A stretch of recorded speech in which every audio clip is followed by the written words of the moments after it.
नमस्कार दोस्तों, आज की हमारी घटना की शुरुआत राजस्थान के जिला बीकानेर से है। बीकानेर में एक सागर नाम का गांव पड़ता है। सागर गांव की रहने वाली होती है शांति देवी। शांति देवी के पति अनिल की खेतों में सांप काटने की वजह से मौत हो गई थी, जिसकी वजह से शांति देवी अब विधवा हो चुकी थी। लेकिन फिर भी शांति देवी अपने जीवन में आगे बढ़ती जा रही थी और शांति देवी है वह अपने जीवन में अपने बहुत ही खुश होती है। शांति देवी गांव के जमींदारों के खेतों में मेहनत मजदूरी का काम किया करती थी। शांति देवी अपने पूरे घर की जिम्मेदारी अपने कंधों पे ले रखी थी। शांति देवी जिस भी जमींदार के खेत में मेहनत मजदूरी पे जाया करती थी, वही जमींदार इस शांति देवी की खूबसूरती और जवानी पर गंदी नज़र रखा करता था। शांति देवी की खूबसूरती और जवानी ही इसकी बड़ी दुश्मन होती है। अब शांति देवी के परिवार में उसका एक इकलौता बेटा होता है, जिसका नाम बबलू होता है। बबलू की उम्र महज 4 साल होती है। शांति देवी के परिवार में उसका एक इकलौता देवर होता है। देवर का नाम दीपक होता है। दीपक अब जो 12वीं कक्षा की पढ़ाई किया करता था, लेकिन दीपक कुमार एक ऐसा लड़का होता है जो कि हमेशा औरतों पे गंदी नज़र रखा करता था। बड़ी उम्र की महिलाओं पे वो ज़्यादा ही दिलचस्पी रखा करता था। दीपक कुमार हमेशा अपने दोस्तों के साथ बैठकर मोबाइल फ़ोन में गंदी व अश्लील वीडियो देखा करता था। दीपक कुमार अपने दोस्तों के साथ आवारा भी घुमा करता था। एक दिन ऐसा आ जाता है जिसमें सुबह के तकरीबन 9 बजे के आसपास का टाइम होता है। दीपक कुमार अपनी भाभी से 500 रुपये मांगता है और झूठ बोलता है कि मुझे कॉपी किताब खरीदनी है। लेकिन जो 500 रुपये लेने के बाद दीपक अपना स्कूल बैग लेकर घर से निकल जाता है और स्कूल में दीपक की मुलाकात उसके दोस्त अरुण से होती है। अरुण एक ऐसा लड़का होता है जो महिला टीचरों पर भी गंदी नज़र रखा करता था। अब जैसे ही दीपक की अरुण के साथ मुलाकात होती है, अरुण अपने दोस्त दीपक को कहने लगता है कि चलो टॉयलेट में जाते हैं और टॉयलेट में बैठ के कुछ नशा करते हैं। इसी तरीके से अरुण और दीपक दोनों टॉयलेट में चले जाते हैं। टॉयलेट में जाने के बाद काफ़ी देर तक वहाँ बैठकर नशा करते हैं। फिर वह दोनों अपनी कक्षा में आकर बैठ जाते हैं और थोड़ी देर बाद इस 12वीं कक्षा में एक बहुत ही सुंदर महिला टीचर आती है, जिसका नाम सुनीता देवी होता है। वो पढ़ाने लगती है। सुनीता देवी काफ़ी खूबसूरत महिला होती है।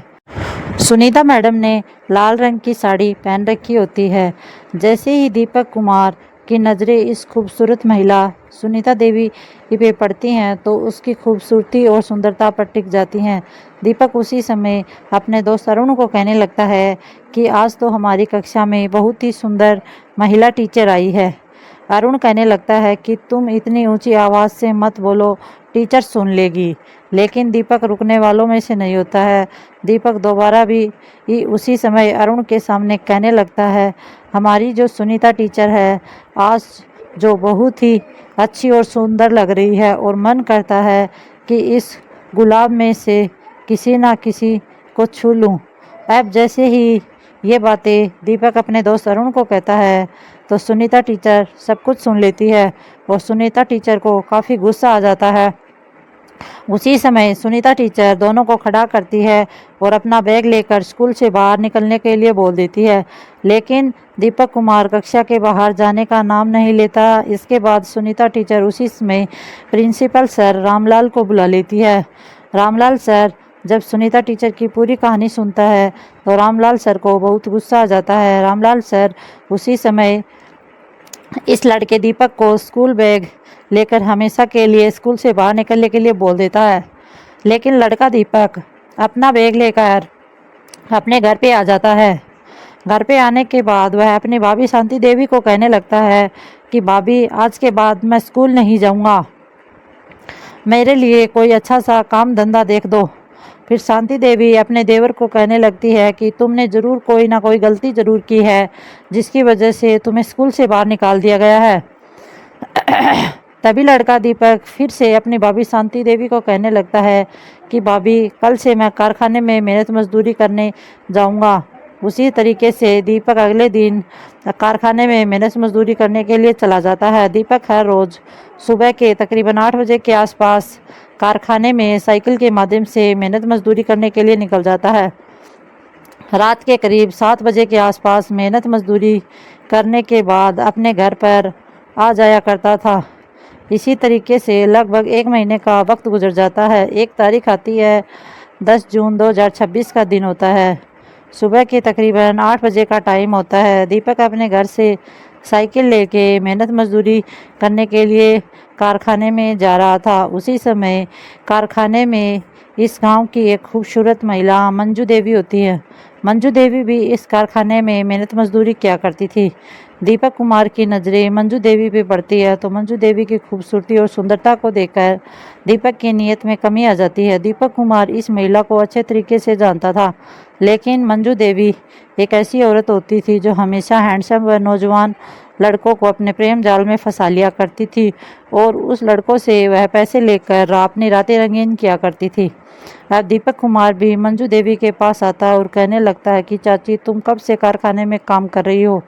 तब मंजू देवी कहने लगती है कि आज मेरा पहला दिन है, आज से मैं भी इस कारखाने में काम करना शुरू किया। तब दीपक कुमार कहने लगता कि चाची, तुम किसी बात की फिक्र मत करो, मैं भी इस कारखाने में हर रोज़ सुबह करीब 6 बजे से लेके शाम के 7 बजे तक काम किया करता हूँ। साइकिल के माध्यम से मैं अपने गाँव से आया करता हूँ। तुम भी ऐसा ही हर रोज़ मेरे साथ साइकिल पे कारखाने में आ जाया करो, साथ ही गांव भी वापस चली जाया करो।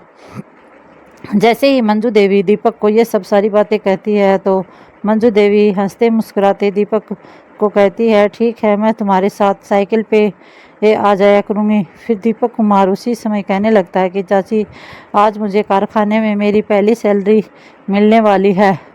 आज मुझे 15,000 रुपये मिलने वाले हैं। मैं भी कारखाने के मालिक के पास जाता हूँ और अपने पहली सैलरी लेता हूँ। ये बात सुन के मंजू देवी के मन में लालच आ जाता है। मंजू देवी अपने मन में सोचती है कि लड़का तो पैसा भी कमाता है, क्यों ना इस लड़के को अपने प्रेम जाल में फंसा लिया जाए।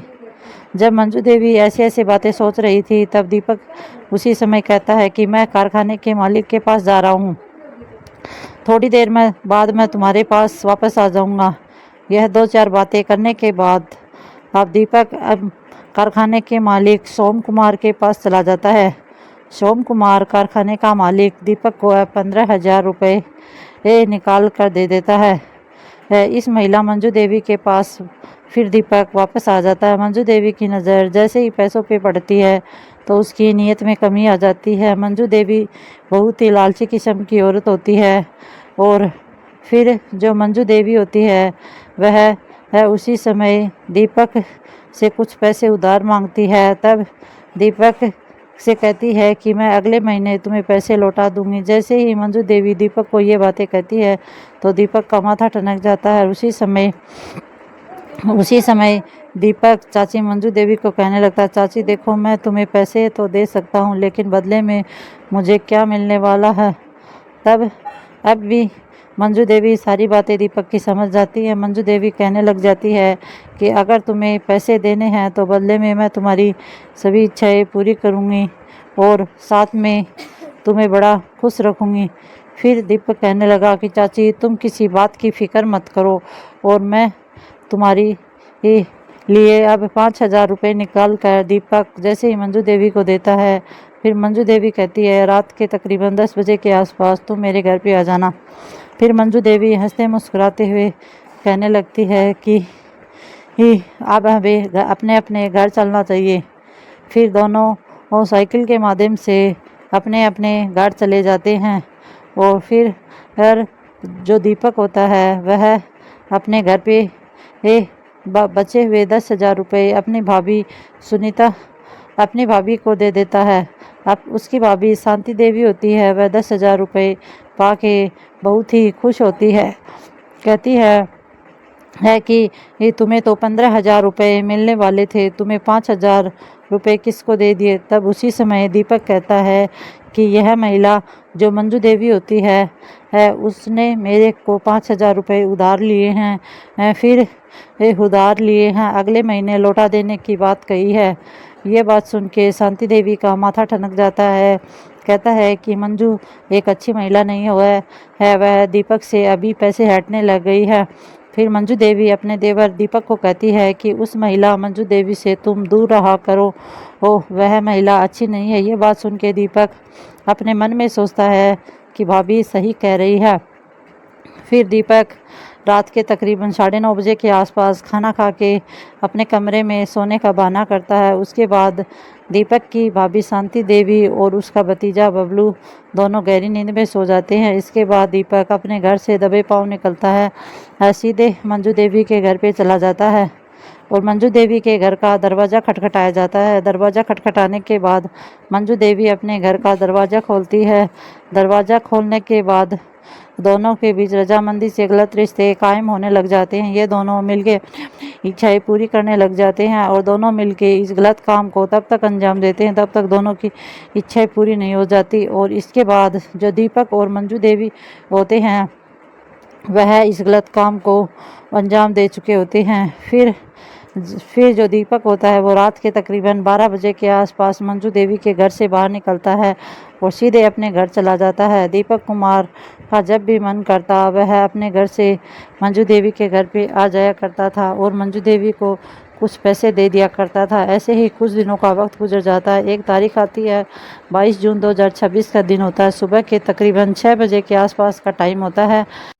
लड़का दीपक अपने दोस्त अरुण के घर पे जाता है और अरुण को आवाज़ लगाता है। इसके बाद अरुण और दीपक दोनों घर से बाहर निकलते हैं। अब दोनों लड़कों के पास सीधे शराब के ठेके पे जाते हैं। शराब के ठेके पे जाने के बाद वह शराब खरीदते हैं और सीधे जमींदार के खेत में बैठकर शराब पीने लग जाते हैं और फिर दोनों को गहरा नशा हो जाता है। गहरा नशा होने के बाद लड़का दीपक अपने दोस्त अरुण को कहता है कि आजकल मैं गांव की सबसे खूबसूरत महिला के साथ अपना वक्त गुजारता हूं। अरुण कहने लगता है कि खूबसूरत महिला कौन है। फिर दीपक कुमार अपनी बीती हुई पूरी कहानी अरुण को बता देता है। फिर अरुण कहने लगता है कि मैं भी उस महिला से मिलना चाहता हूँ। फिर दीपक कहने लगता है कि अरुण पहले मुझे अपना फ़ोन दे दो, मैं उस महिला के पास फ़ोन कॉल करता हूँ। अरुण उसी समय दीपक को अपना फ़ोन कॉल दे देता है और दीपक उस महिला के पास फ़ोन करता है और कहता है कि मेरा दोस्त अरुण है, वह तुम्हारे घर आना चाहता है। मंजू हंसते मुस्कुराते कहने लगती है कि अगर उसके पास पैसे हैं तो वो मेरे घर पे आ जाता है। दीपक कहने लगता है कि मेरे दोस्त के पास पैसे हैं, वह तुम्हें अच्छे पैसे दे सकता है। मंजू देवी कहने लगती कोई बात नहीं, रात के तकरीबन 9-10 बजे के आसपास तू मेरे घर पे आ जाना। इसके बाद फ़ोन कॉल काट दिया जाता है। दीपक अपने दोस्त अरुण को कहता है कि रात के 10 बजे के आसपास हम मंजू देवी के घर चलेंगे। इसी तरीके से दोनों शराब पीते पीते जैसे रात के 9:30 बजे हो गए थे और अरुण और दीपक दोनों दोस्त मिलके मंजू देवी के घर पे जाने लगते हैं। इसी तरीके से दोनों दोस्त साइकिल के माध्यम से गांव में आ जाते हैं। गांव में आने के बाद वह सीधे मंजू देवी का दरवाज़ा खटखटाया जाता है। मंजू देवी दरवाज़ा खोलती है और सामने देखती है कि अरुण और दीपक दोनों खड़े होते हैं। यह दोनों दोस्त घर के अंदर आ जाते हैं। फिर मंजू देवी अब दीपक को कहने लगती है कि जल्दी से मुझे पैसे दो और अपना काम ख़त्म करो और जल्दी से घर से बाहर निकल जाओ।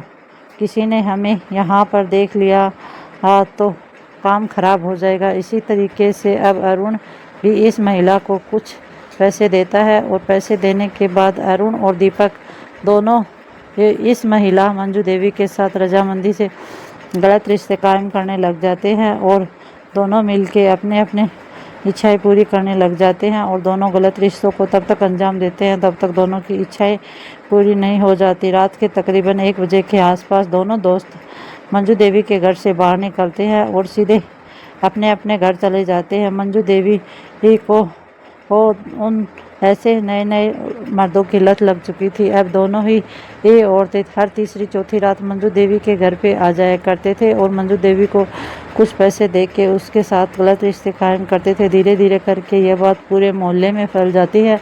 अब यह सारी बातें मोहल्ले में फैलने लगी तो मोहल्ले वाले लोग दीपक की भाभी शांति देवी को इस बात के बारे में बता देते हैं। शांति देवी को यह बात सुन के गुस्सा आ जाता है। शांति देवी अपने दीपक को कुछ नहीं कहती बल्कि शांति देवी सीधे मंजू के घर पे जाती है और मंजू को कहने लगती है कि अगर तुमने मेरे देवर से मिलना जुलना ख़त्म नहीं किया तो मैं तुम्हारी शिकायत पुलिस स्टेशन में कर दूंगी। अब जैसे ही मंजू देवी को ये धमकी दी जाती, मंजू देवी कहने लगती कि आज के बाद मैं तुम्हारे देवर दीपक को कभी नहीं बुलाऊंगी। इसी तरीके से धमकी देने के बाद शांति देवी अपने घर पे वापस आ जाती है।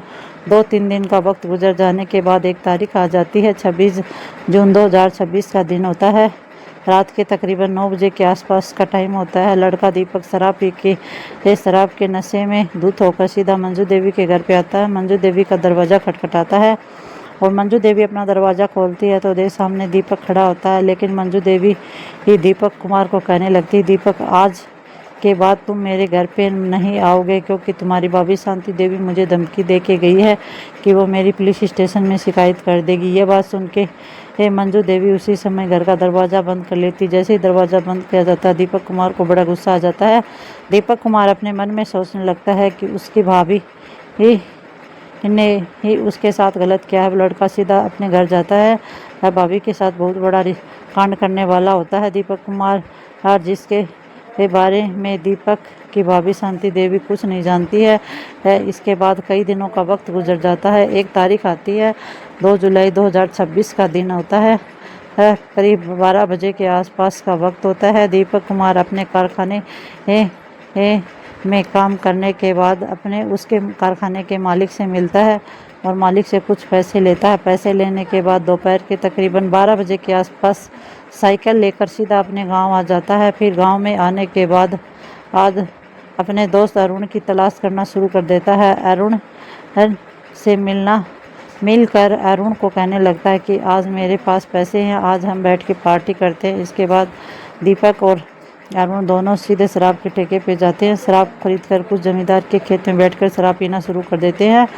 शराब पीते पीते दोनों को गहरा नशा हो जाता है। उसी समय दीपक कहने लगता है कि अब मैं अपने घर जाता हूँ, और फिर लड़का दीपक उसी समय अपने घर आ जाता है। घर पर आने के बाद लड़का दीपक अपना घर का दरवाज़ा खटखटाता है और सीधा ही घर के अंदर प्रवेश करता है। फिर दीपक सीधा अपने कमरे में जाता है और दुर्भाग्य की बात यह होती है कि आज दीपक की भाभी शांति देवी अपने कपड़े बदल रही होती है। जैसे ही दीपक की नज़र अपनी भाभी की खूबसूरती पे पड़ती है तो शांति देवी की खूबसूरती को देख के दीपक की नीयत में कमी आ जाती है।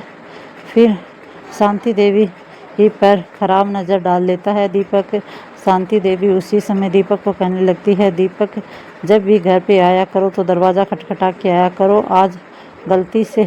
आज तुमने बहुत बड़ी गलती कर दी है, क्योंकि ऐसी गलती फिर नहीं होनी चाहिए। लेकिन दीपक के दिलो दिमाग में भाभी शांति देवी ही के बातें चल रही होती हैं। अब तो लड़का दीपक अपनी भाभी के साथ बहुत बड़ा कांड करने वाला होता है, जिसकी गूंज पूरे ज़िले में गूंजने वाली होती है। इसी तरीके से लड़का दीपक उसी समय अपने घर का दोबारा से बाहर निकलता है। फिर अपने दोस्त अरुण के पास जाता है और अरुण से मिलता है। अरुण को कहने लगता है कि अरुण, आज मुझे तेरा मोबाइल फ़ोन दे दो, और मेरा मोबाइल फ़ोन ख़राब हो चुका है, कल पानी में गिर गया था, मुझे 2-4 दिनों के लिए तेरा फ़ोन चाहिए। अरुण कहने लगता है कि कोई बात नहीं, 2-4 दिनों के लिए मेरा मोबाइल फ़ोन ले सकते हो लड़के। इसी तरीके से दीपक कुमार उसी समय अपने दोस्त अरुण का फ़ोन ले लेता है। अरुण का फ़ोन लेने के बाद वह सीधा अपने घर आ जाता है। घर पे आने के बाद दीपक कुमार उसी समय घर का मुख्य दरवाज़ा बंद कर देता है। दीपक कुमार अपनी भाभी शांति देवी ही घर पे अकेली होती है। उसी समय दीपक सीधा ही रसोई में जाता है और चाकू उठा लेता है। चाकू उठाने के बाद शांति देवी के गर्दन की चादर पर चाकू रख देता है। शांति देवी को कहने लगता है कि अगर तुमने चीखने चिल्लाने की कोशिश की तो मैं तुम्हारा गला काट दूंगा। फिर शांति देवी ही काफ़ी डर जाती है। इसकी वजह से शांति देवी चीखना चिल्लाना बिल्कुल भी नहीं करती है और उसका देवर नशे में धुत होता है और शांति देवी ही चीख भी नहीं सकती और ना चिल्ला सकती है। लड़का दीपक होता है वह जो लड़का दीपक होता है वह अपनी भाभी शांति देवी को कमरे के अंदर ले जाता है और कमरे के अंदर ले जाने के बाद चाकू के नोक पे के इशारे से भाभी के हाथ पैर रस्सी से बांध देता है और फिर उसके मुंह में कपड़ा ठूस देता है। ये सब करने के बाद लड़का यहीं पर भी नहीं रुकता। दीपक कुमार अपनी भाभी शांति देवी के साथ गलत व गंदा काम करना शुरू कर देता है। गलत और गंदा काम काफ़ी देर तक किया जाता है। जैसे ही लड़के की इच्छाएं पूरी हो जाती हैं, दीपक यहाँ पर भी नहीं रुकने वाला। दीपक उसी समय अपने दोस्त अरुण को मोबाइल फ़ोन जेब से बाहर निकालता है और अपनी भाभी के आपत्तिजनक व अश्लील वीडियो बना लेता है। जैसे ही आपत्तिजनक व अश्लील वीडियो तैयार कर लेता है तो अपनी भाभी को दिखाता है और शांति देवी को कहने लगता है कि तुमने ये बात अगर किसी को बताने की कोशिश की तो मैं पूरे गांव में तुम्हारा ये वीडियो दिखा दूंगा, जिसकी वजह से पूरे गांव में तुम्हारी बदनामी हो जाएगी। अब शांति देवी बहुत डर जाती है और अपने मन में सोचने लग जाती है और फिर अपने देवर दीपक को कुछ भी नहीं कह पाती है। इसके बाद जो लड़का दीपक होता है वह सारा कामकाज खत्म करने के बाद वह अपने दूसरे कमरे में जाके गहरी नींद में सो जाता है। लेकिन शांति देवी यहाँ पर बहुत बड़ी गलती कर देती है। शांति देवी ना तो पुलिस थाने में जाती और ना ही यह बात किसी को नहीं बताती। अपने मन में यह बात रख लेती है और अगर ये शांति देवी अगर किसी को बता देती तो आज इसका देवर उसके साथ इस बड़ी घटना को अंजाम नहीं देता है।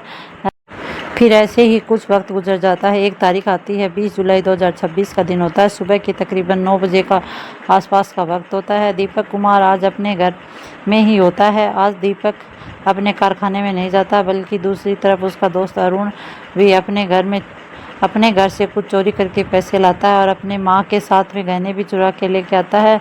गहने चुराने के बाद लड़का अरुण होता है वह सीधा दीपक के घर पे आ जाता है और दीपक के घर के दरवाजे पर दस्तक दी जाती है। दीपक अपने घर पे अपने कमरे में सो रहा होता है। उसी समय दीपक कुमार की भाभी शांति देवी दरवाज़ा खोलती है। जैसे ही अरुण की नज़रें शांति देवी पे पड़ती है तो उसकी खूबसूरती और जवानी को देख के अरुण की नीयत में कमी आ जाती है। अरुण अपने मन में सोचने लगता है कि मेरा दोस्त दीपक शांति देवी की इसकी जो भाभी वह कितनी खूबसूरत व जवान है, क्यों ना मैं भी इसको हासिल कर लूँ।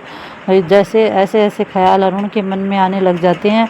अब जो महिला शांति देवी पूछने लगती है कि तुम्हारा दोस्त दीपक अपने कमरे में सो रहा है और उसको गहरी नींद आई हुई है। जो दीपक होता है वह कहने के बाद सोया है कि वह रात को लेट सोने के बाद अब वह लेट ही उठने वाला है। फिर जो दीपक कुमार होता है उसके बारे में अरुण और उसकी भाभी से पूछता है, परंतु अरुण के मन में तो उसकी भाभी के लिए नीयत में कमी आ चुकी थी। फिर दीपक को उठाया जाता है। अरुण और दीपक दोनों वह गहने लेके सीधे सुनार की दुकान पे जाते हैं। सुनार के पास दीपक अपनी माँ के गहने बेच देता है और उनसे कुछ पैसे ले लेता है। पैसे लेने के बाद दोनों सीधे शराब के ठेके पे जाते हैं। कुछ शराब की बोतलें खरीदते हैं। फिर जमींदार के खेत में बैठ के शराब पीते हैं। शराब पीते पीते दोनों को गहरा नशा हो जाता है। दीपक कुमार कहने लगता है कि तुम्हारे घर के अंदर एक कोहिनूर का हीरा है। दीपक पूछने लगता है कि ऐसा क्या है। फिर अरुण कहता है कि जो तुम्हारी भाभी है शांति देवी है और वो बहुत ही खूबसूरत और जवान महिला है। तेरी भाभी के साथ मैं एक रात गुजारना चाहता हूँ, बदले में तुम्हें 10,000 रुपये दूंगा। दीपक लालच में आ जाता है। अरुण से वह 10,000 रुपये ले लेता है और कहता है कि तुम किसी बात की फ़िक्र मत करो, मैं अपनी भाभी को तुम्हारे साथ वक्त गुजारने का मौका ज़रूर दूंगा। फिर अरुण होता है वह जैसे तैसे करके दीपक की भाभी को खेत में बुला लेता है। लेकिन दूसरे ही पल जो लड़का दीपक कहने लगता है कि मेरी भाभी ही तो घर पे अकेली रहती है, तुम ऐसा करना आज रात को मेरे घर पे आ जाओ, भाभी को खेत में बुलाने के लिए कोई ज़रूरत नहीं है। लेकिन अरुण चालाक होता है। अरुण कहने लगता है कि मैं तुम्हारे घर में आने वाला नहीं हूँ, तुम भी अपनी भाभी शांति देवी को आज खेत में बुला लो। अब इसके बाद लड़का दीपक होता है उसी समय अपना मोबाइल फ़ोन जेब से बाहर निकालता है और अपनी भाभी ही की आपत्तिजनक व अश्लील वीडियो दिखाता है और कहने लगता है कि मेरी भाभी इस वीडियो के बल पे यहाँ आने वाली है। अब लड़का दीपक अपनी भाभी शांति देवी को फ़ोन कॉल करता है और शांति देवी को कहने लगता है कि तुम ज़मींदार के खेत में तुम्हें आना पड़ेगा। हाँ, आज हम दोनों दोस्त वहीं पर बैठे हैं, तुम्हारे साथ वक्त गुजारना चाहते हैं। लेकिन शांति देवी साफ साफ मना कर देती है। लेकिन दीपक कुमार अपनी भाभी को डराता है, धमकाता है और कहता है कि तुम्हारी जो आपत्तिजनक व अश्लील वीडियो है मैं इंटरनेट पर वायरल कर दूंगा और तुम्हारी बहुत सारी बदनामी होगी।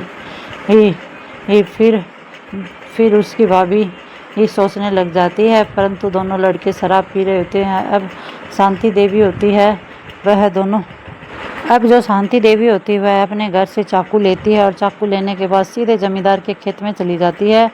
और जमींदार के खेत में यहाँ दोनों लड़के बैठ के शराब पी रहे होते हैं और शांति देवी को देख के ये अरुण और दीपक बैठकर बड़े मज़े के साथ और ज़्यादा शराब पी रहे होते हैं। दीपक और अरुण जब शांति देवी को खेत में देखते हैं तो बड़े खुश होते हैं।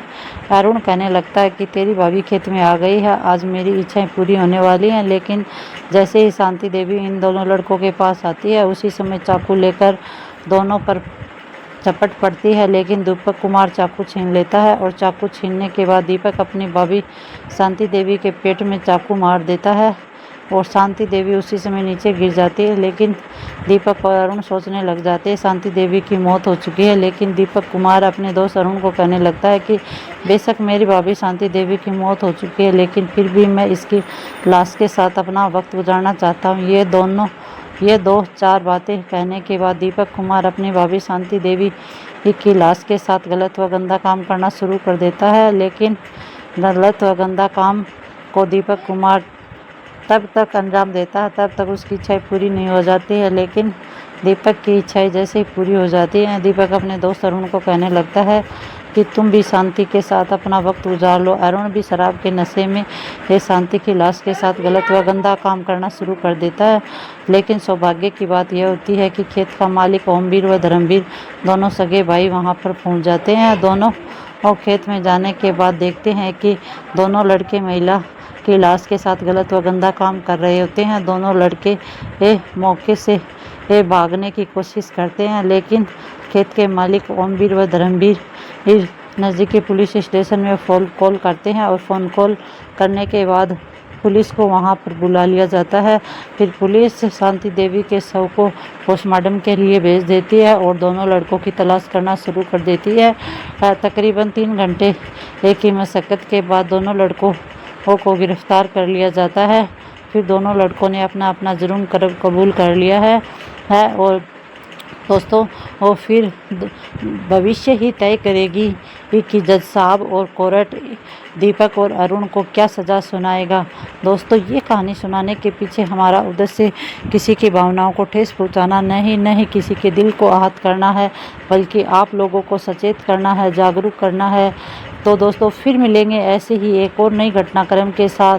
तब तक दोस्तों अपना और अपने परिवार का ख्याल रखना। राधे राधे दोस्तों, जय हिंद, जय भारत, वंदे मातरम दोस्तों।